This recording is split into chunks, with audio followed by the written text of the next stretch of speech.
سواد بورډ والا زموږ د نهم څلوېښت زره کسان ماشومان چې کوم دی هغه فیل کړي دي او دا فیل کېدې په دې بنیاد کړی چې خلک د دویم اگزام دپاره نوی فیس جمع کړي 2400 روپۍ څخه وشالي چې د 40000 کسان 2400 روپۍ جمع کوي 10 کروڑ نه سوا روپۍ چې کوم دی سواد بورډ ته جمع کړي شپږ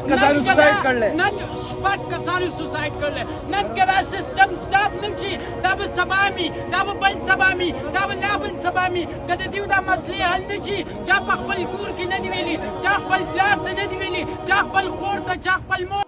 السلام علیکم ورحمت الله وبرکاته. امید لرم چې ټول بخیر. څرنګه چې تاسو ته معلومه ده چې دویمه ورځ ده د بورډ چې کوم ریزلټ دی هغه راغلی دی او د سواد بورډ کې چې دی 40000 طلبا چې دي پیل دي. که تاسو وایئ چې د پوره ډیټیل څه دي ډیټیل مونږ ته دغه کوي په دې ویډیو دا ویډیو چې د آخره پورې وګورئ.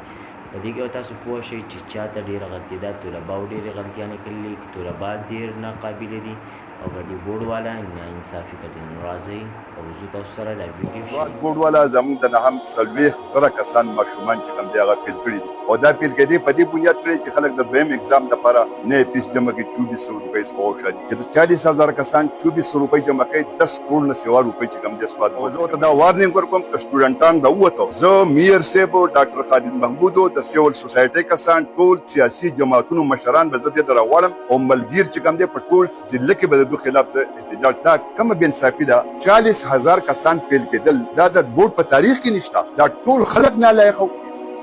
د هغې باندې قومي او علمي خبرې هم څېړم. نن سبا ګمبیره مسله چې کوم ده د سواد بورډ د تعلیمي محکمې د لاسه ده. سواد بورډ والا زموږ د نهم 40 زره کسان ماشومان چې کوم دی هغه فیل کړي دي او دا فیل کېدې په دې بنیاد کړی چې خلک د دویم اگزام دپاره نوی فیس جمع کړي 2400 روپۍ څخه وشالي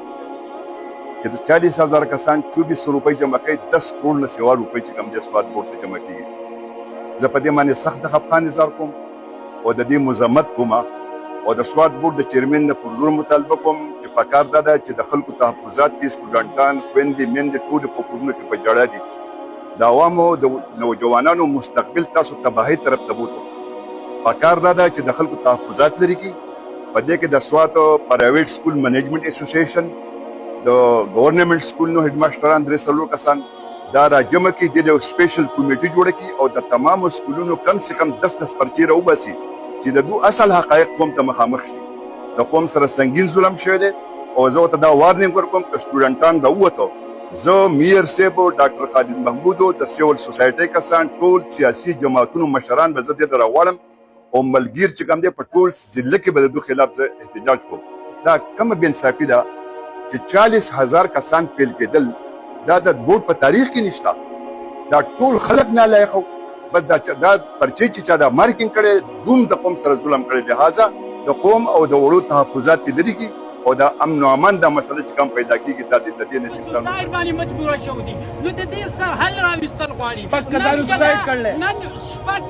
سوسایډ کړل نن که دا سیسټم سټاپ نه شي دا به سبا مي دا به بل سبا مي دا به لا بل سبا مي که د دوی دا مسلې حل نه شي چا په خپل کور کې نه دي ویلي چا خپل پلار ته نه دي ویلي چا خپل خور ته چا خپل مور ته هېڅ چا ته هم نه دي ویلي. دا خلک به چې کوم دی که د دوی ریزلټ بیرته اپډیټ شو او همدغه سلسله وه چېرته یو یا دوه کسان پکې پرموټ شوي دا خلک به څه کوي دا به بیا رالګي ځان به وجني دا به بیا رالګي زهر به خوري. د دې څه حل راویستل